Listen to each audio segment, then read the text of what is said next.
right. So it's a little after 6 a.m. here in Boca Raton, Florida on Tuesday. I don't even know the date, January something. The month's coming to an end, first month of 2021 here in a few days. So what you may have noticed, as I've noticed, is when you're on social media, you'll notice a wide variety of different opinions, perspectives, beliefs, and depending upon your level of emotional maturity, you'll scroll through the feed either recognizing your anger or your temperature rising as you see these differing opinions, beliefs, and opinions, perspectives, and beliefs, or you look at them and say, as I learned from Jim Rohn years ago, isn't that interesting? Isn't that interesting that we as humans can take a look at a situation that occurred, and from our unique perspective, we see it in a whole different light, in a whole different manner than other people who saw the same exact thing happening, yet from their perspective, see it from a wide variety of different angles. So that leads to what is truth? What is right? What is wrong? What is good? What is bad? And every situation that occurs has that unique perspective, that unique opinion, that unique belief and interpretation by whomever is watching it. And so right now we're around 7.5 billion people in the world at this moment. So when a situation occurs, there's going to be 7.5 billion different perspectives, different opinions, different beliefs. Good morning. And that does not mean this. That does not mean that you or me have to pound our chest and try to convince everybody and demand that everybody see it from our point of view. And in some situations that may be pertinent. Some situations that may be a worthy endeavor. But in most situations, it's much easier to go with what I learned from Jim Rohn, who I was fortunate to meet briefly in January of 2005. Wow, that wind hopefully doesn't bother you too much. I'll try to get behind this post. The wind is blowing. Met him briefly in January 2005 to express my thanks and gratitude to him for producing the courses that I consume via audio tape, via CD, via book, via VHS, all those years ago. And now it's all on, not all, but a lot of it's on YouTube.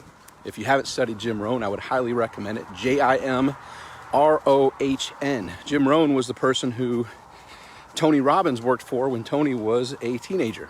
So around 18, 19 years old, Tony Robbins learned a lot from Jim. And it's funny, you'll see people who have studied Tony Robbins that then come across Jim and they're like, wait a minute, this old man Jim stole a lot of Tony Robbins stuff. Well, Jim is the one that trained Tony. And by the way, Tony is absolutely amazing, but a lot of what he learned and the foundational lessons that he gleaned were from Jim Rohn.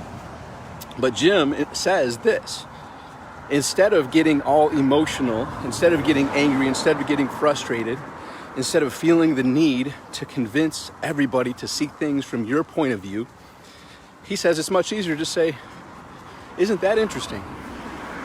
Wow, isn't that interesting?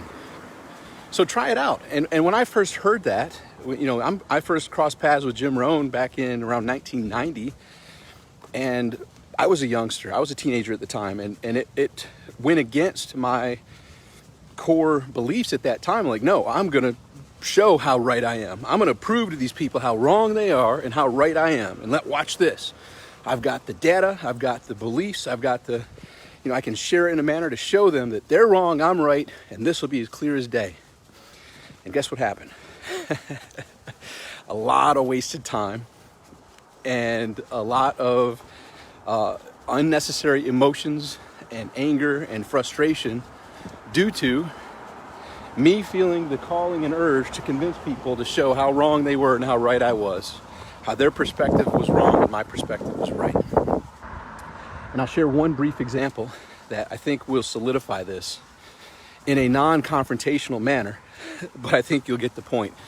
So I came across Zig Ziglar's material in about 1989, and long story short, I was born to teenagers. My mom was 17, my dad was 19 when I was born, and lived through 4 divorces and 6 marriages between my 2 parents. Went to 9 different schools by 8th grade, always moving, on welfare, you know, was the new kid in all those schools, picked on, bullied, all this crazy stuff. And through the divorces and marriages, you know, my mom being a single mom much of those years growing up, she was into Avon, she was into Mary Kay, she was into Electrolux.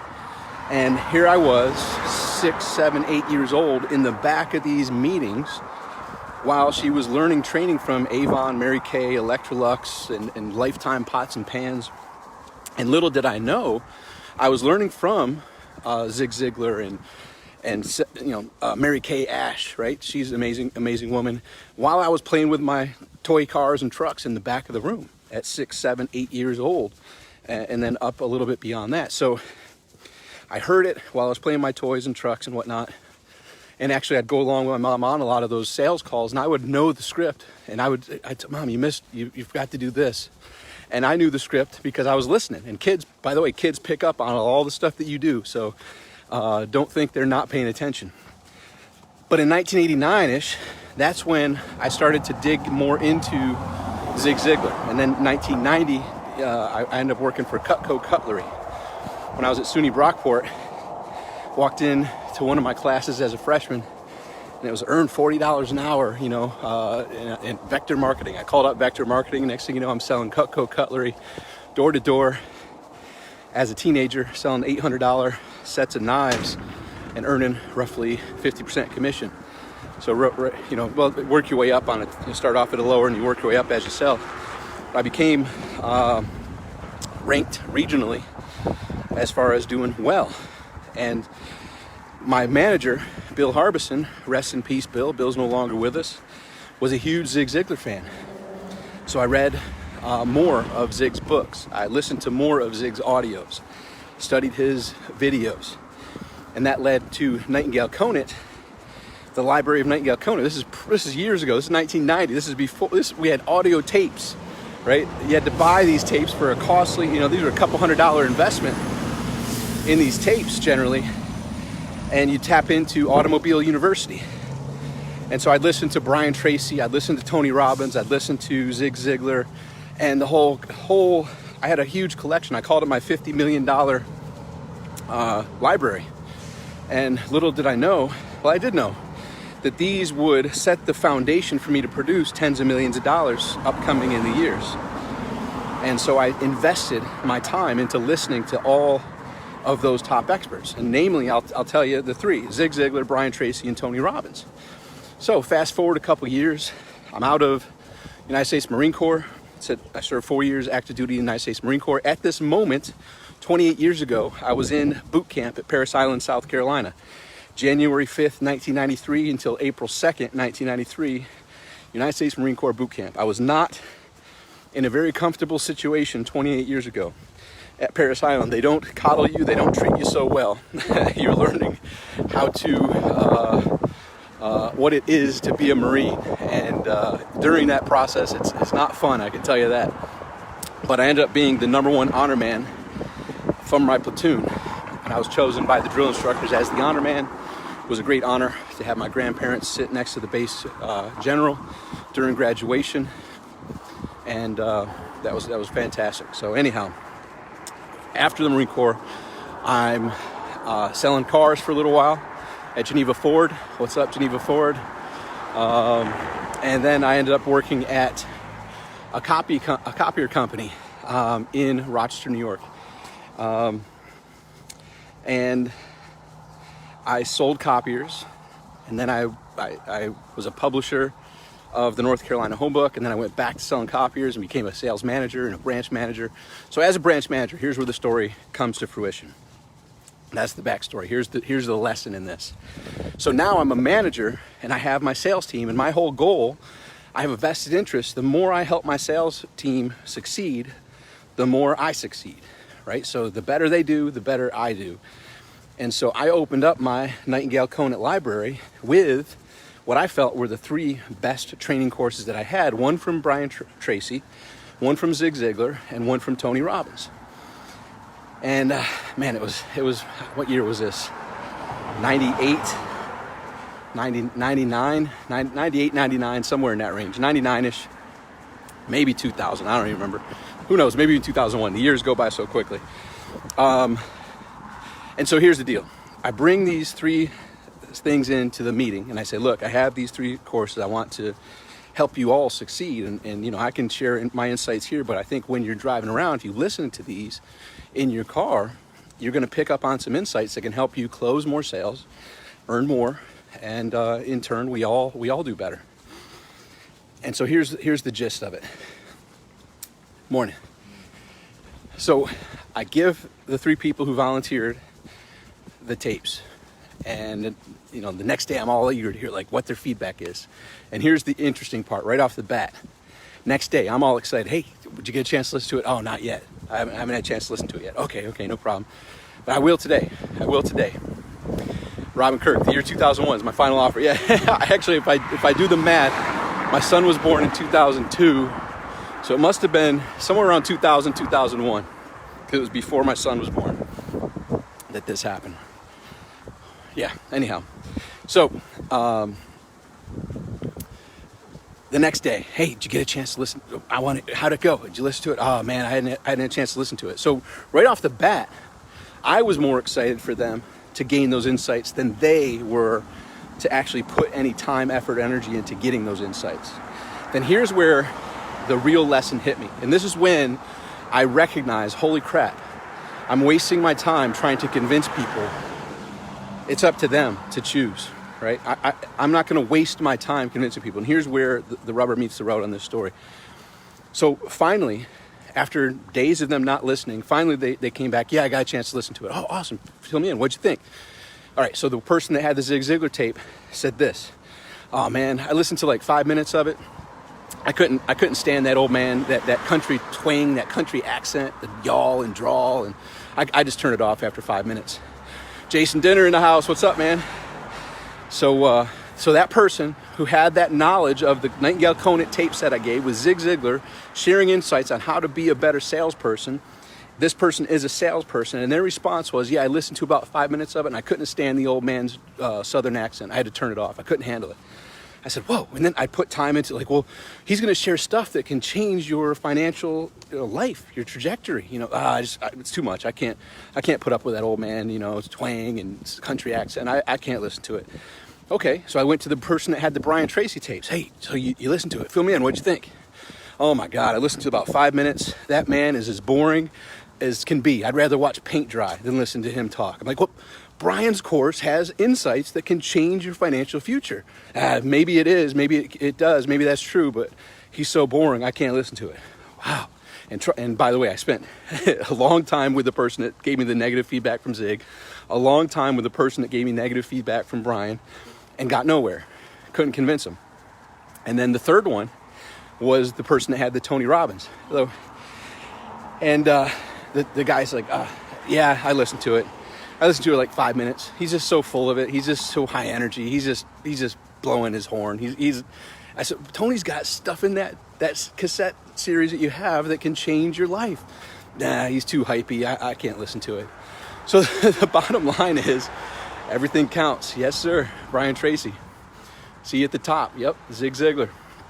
So the thing is, I was wasting time and energy trying to convince these people when they, A, had no interest in being convinced, B, lacked the desire, lacked the intention, the dedication, the motivation, the inspiration to better themselves, and wouldn't, even though maybe it would have been true that something would have triggered in them had they listened to the Zig Ziglar audio, had they listened to the Brian Tracy audio, had they listened to the Tony Robbins audios, which, by the way, I invested hundreds of dollars each into each of those programs and was passing along to them, and they didn't want it. So in essence, you can lead a horse to water, but you can't make it drink, and you can't drown it. Hope you're charging these ignorant mofos for wasting your time, right? Well, and Jason, you came in a little bit late. This was back when I was in as the branch manager of a copier team. So these were my salespeople. These are my salespeople who I was trying to help them become more successful, because the more successful they became, the more successful I became. So I'm there as that sales manager trying to give them that push, help them be better, and they were resisting it. And here's the thing. So I and many others, I know Jason subscribes to this, as many others who are here subscribe to this. Take the best and leave the rest. So maybe it's true. It is true. Zig Ziglar, if you listen to him, he has the country accent and he says a lot of the same things over and over again. But guess what? I get past that. I like it and listen to it and take the best and leave the rest. Brian Tracy, admittedly, is not the most enthusiastic, is not the most energetic. Yes, he can be boring, but his insights are freaking life-changing. I love Brian Tracy. So I push through it knowing that I'm going to hear something that will touch me in a manner that will connect the dots in my mind, that will take my life to the next level. Same thing with Tony Robbins. Yeah, okay, is that person's comment correct? He's a little hypey, he's a little high energy. Yeah, of course. Enthusiasm sells, man. Enthusiasm is what it takes. Boost your enthusiasm and watch your results get boosted as well. So take the best and leave the rest. So regardless of who you're learning from, you may not like every aspect about them. Who cares? Get over it. Know that they're there going to share something with you that if you get one thing, that one thing can change it all for you. And that's like, I look back and I can remember when I'm like, whoa, wait a minute. Zig's saying your past doesn't have to be what your future is going to be. Like, wait a minute. I grew up around all that adversity, all that chaos, around, the divorces and marriages as a child, living around 4 divorces and 6 marriages, going to 9 different schools by 8th grade, on and off welfare. That didn't have to be my future. I was like, wait a minute. What if that's true? I never knew that. I didn't know we could rewrite. Like, I just thought what I grew up in was how my life was going to be.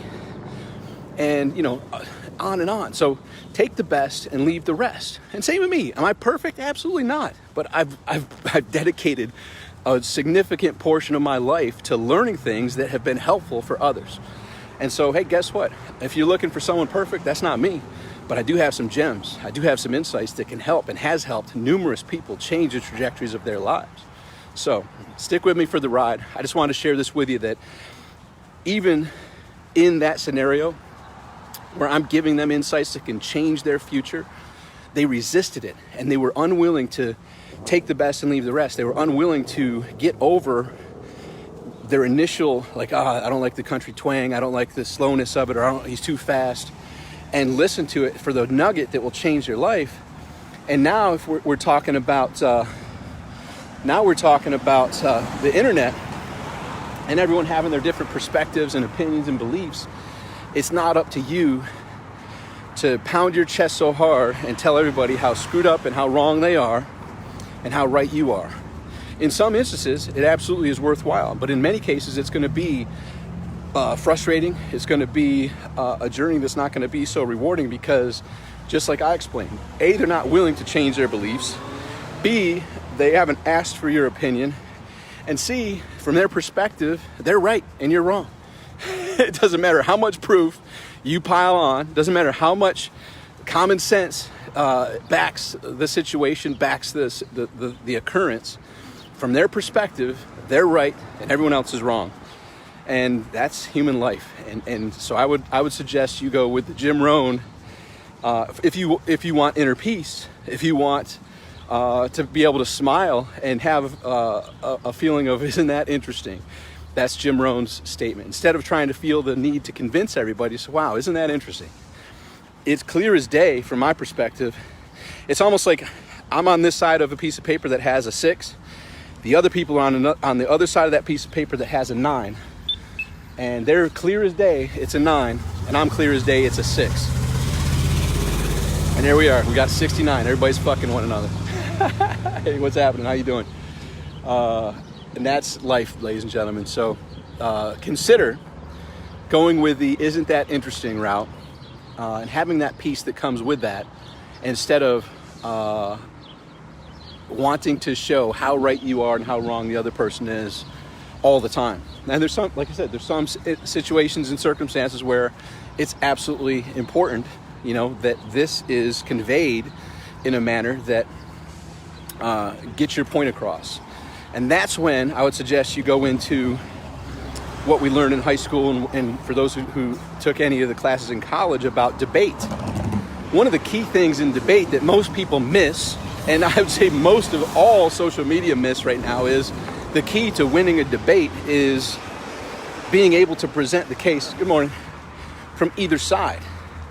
Take the shoes off from being on this side, put the shoes on being on that side, and present a case. How could you present a case to win from the other perspective? And what that's going to do is give you some empathy to help you see, holy crap, from this other perspective, I could see how they see it this way.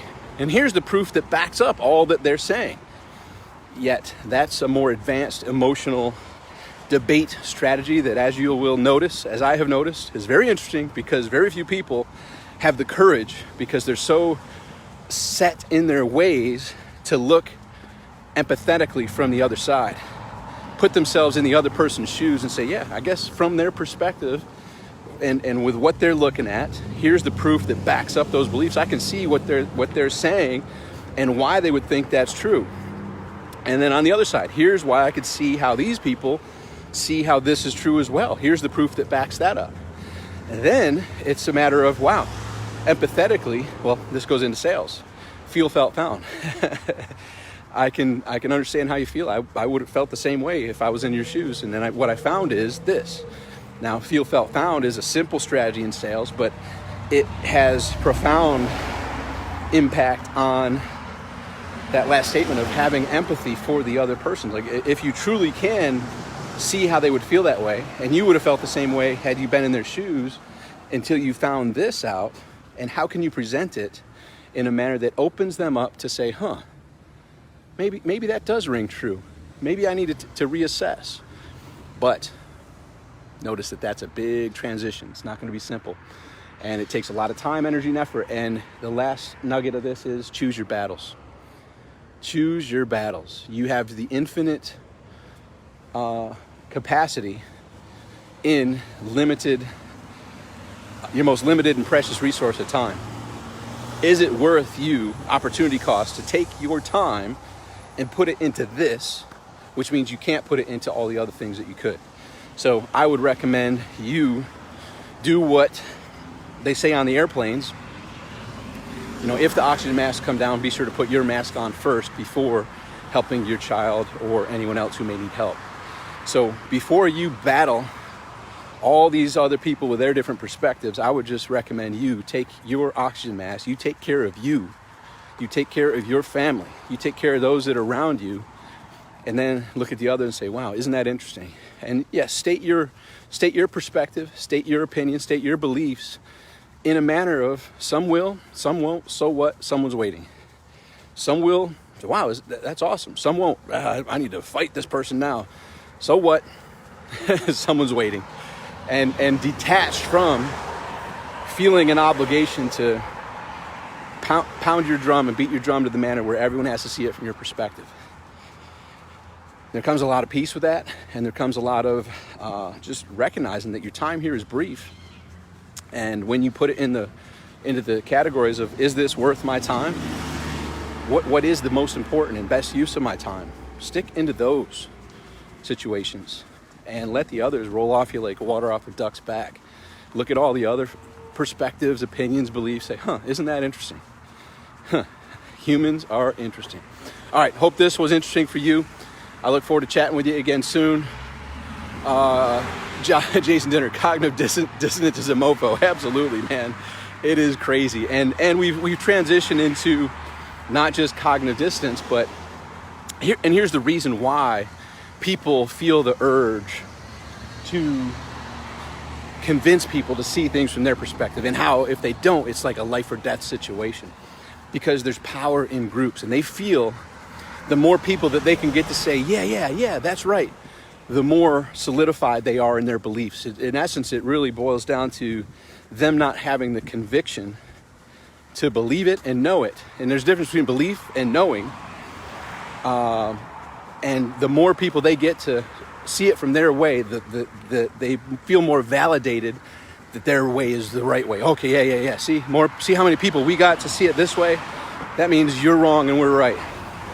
And regardless, if you're the only one who sees it, you could give a crap about what anyone else thinks, feels, or okay, great. It's interesting you see it from that way, but have a great one. and continue on. And so now we're in the mob mentality. And one thing that can't happen with mobs is you can't be in the midst of the pitchforks and the fire sticks. Hey, everybody, I got some new information. Just listen up. This will make it very clear for you as to why this is absolutely ridiculous. You will be killed. You can't stop a mob that's in motion. And so you have to choose your battles. You have to be strategic. And you have to put your oxygen mask on first. And that is this crazy journey that we're on. Our best is yet to come. All of us just take one step at a time. And just like I've been on this morning walk, 2 miles to the beach, 2 miles back, I'm almost home. One step at a time, with consistency, with dedication, with commitment, you get there. It's an emotional journey. Don't let your emotions be dependent upon what others' perspectives, opinions, and beliefs are. It's your life, it's your journey.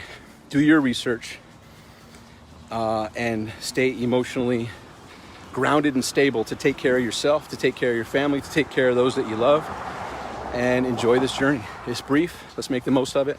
Look forward to chatting with you again sometime soon. Until next time, make today great. Bye for now.